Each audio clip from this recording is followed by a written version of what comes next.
The women gathered at the edges, whispering in low tones, while the men leaned forward, eager to see who would dare face the gods.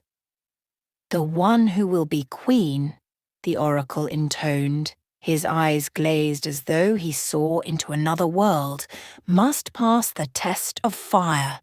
She must walk through the flames of sacrifice without fear, for only courage can sit beside the crown."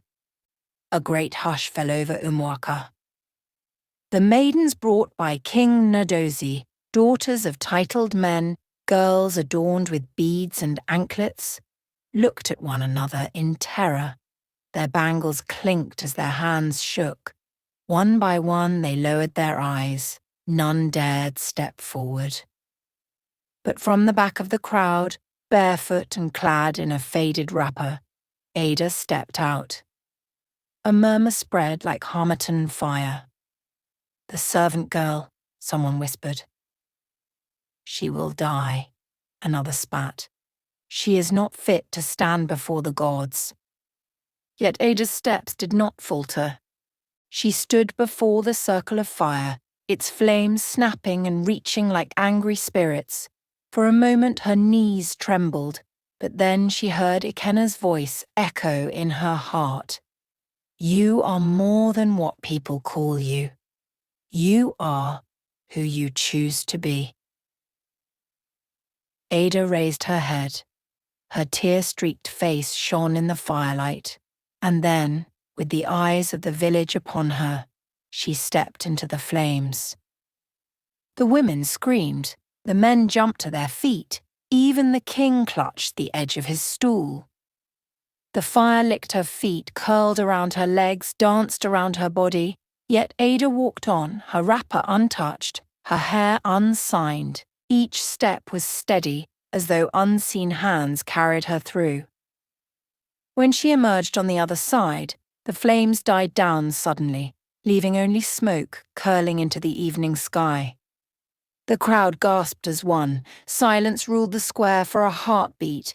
Then the talking drums exploded with rhythm. "The gods have spoken," the chief priest cried, lifting both hands to the sky. "The fire has chosen her." All eyes turned to Ada, not as a bonded servant, but as a woman set apart by the spirits. Ikenna's heart surged with pride, while King Nnadozie's face hardened with fear. For in that moment it became clear. No law, no king, and no chain could silence the destiny of a girl who dared to walk through fire. The night after Ada walked through the fire, the palace trembled, not with footsteps, but with whispers. The chiefs gathered in the council hall, their red caps glowing under the oil lamps, their ivory staffs tapping angrily against the ground.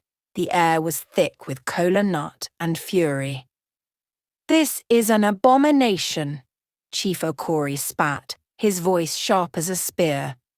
"Since when does a bonded girl sit where daughters of the land cannot?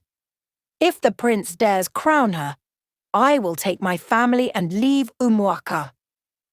Others nodded fiercely. "It is an insult to the blood of our ancestors." Another thundered. "The throne will be desecrated if a girl with no name and no lineage becomes queen."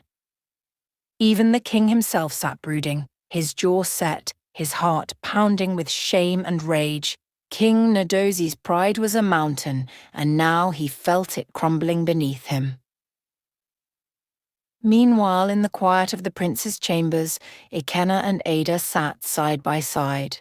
Her eyes were red from tears.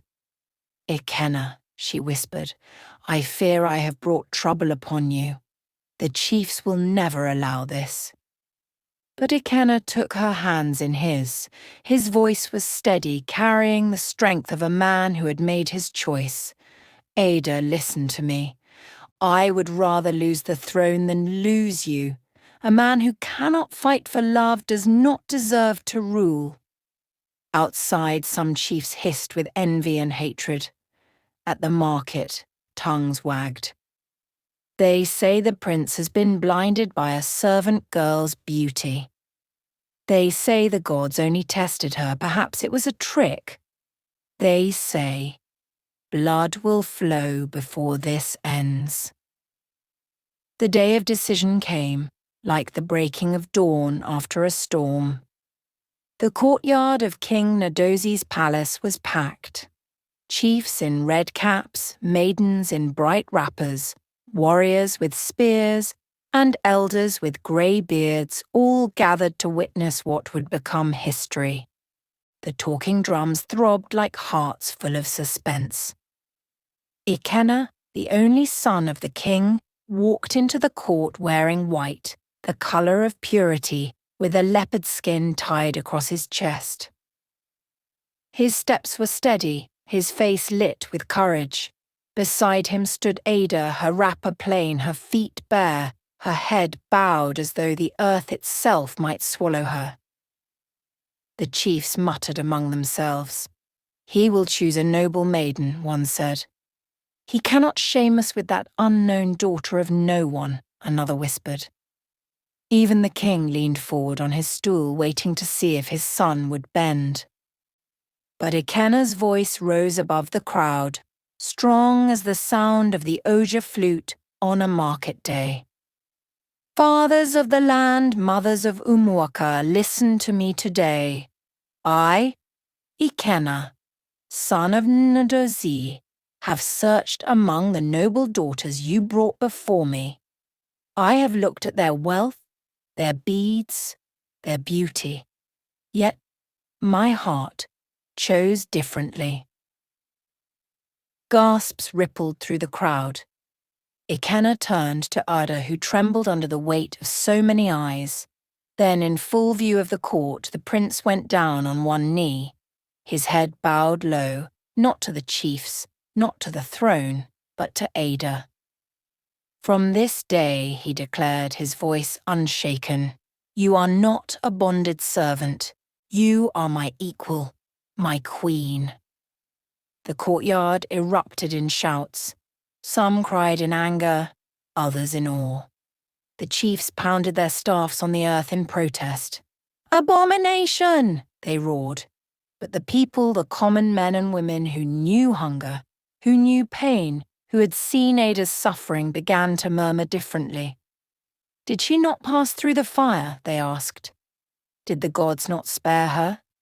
Maybe it is true. She is chosen." Slowly their anger melted into wonder. The women ululated, their voices piercing the sky. The young men drummed harder, and the earth shook with new rhythm. In time, when Ada sat on the stool beside Ikenna as queen, she ruled with wisdom and compassion. She was not like other queens who lived behind the palace walls. Ada opened the palace doors to the poor. She gave food to the hungry. She freed the enslaved, declaring, "No child of the gods should wear chains." The chiefs who once despised her bent their heads, for they saw the people's love for her. And King Ndozi, though he resisted at first, came to see that Ada's reign brought a peace Umuaka had never known. Under her, festivals were full of laughter, markets overflowed with trade, and families slept without fear. And so the story was told across the villages, how a prince chose a servant girl, and how that choice saved a kingdom. For in the end, it was not Ada's birth that defined her, but her courage, her kindness, and the fire she walked through, both the flames of the gods and the flames of men's hatred. Moral of the story: it is not where you are born that defines you. It is what burns inside your heart. True love is stronger than pride, stronger than tradition, and stronger than fear.